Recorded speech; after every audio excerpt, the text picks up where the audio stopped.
you have snoring issues and you're looking for a solution, Temu brought 3 devices they claim eliminate snoring or at least reduce snoring. At TopTrueReview, we bought 3 of these items. We tried them, we tested them, so you don't have to go through the same thing.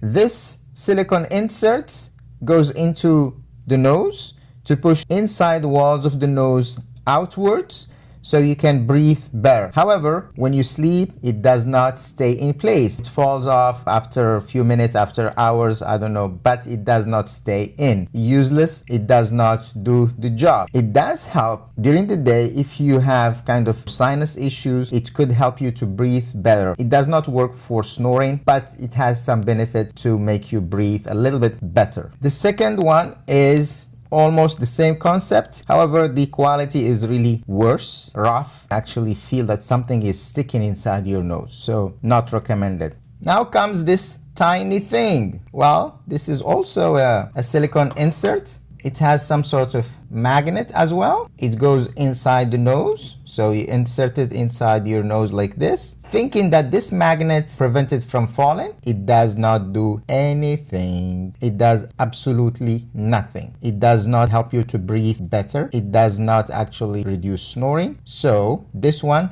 does not work as well. Here you go, folks. 3 devices from Temu. None of them works to reduce snoring. Do not waste your money. Do not waste your time on these 3. These 2, one of them works, the other one does not work. I'm gonna tell you exactly which one works, which one does not work. So stay tuned till the end. This one, you can see by yourself, after wearing it for 7 days, it starts wearing off. This so-called magnet ring does not work and the quality is so bad. They also claim that you can resize it. Well, if you try to and you don't have the right tools, you're gonna have a very weird shape. Therefore, do not waste your money or your time on this so-called magnet ring from Temu. This one, if you are still using credit cards and debit cards in plastic form, this one works. I tried it and it does actually prevent payment going through if your credit card or debit card is inside this pouch. So it works.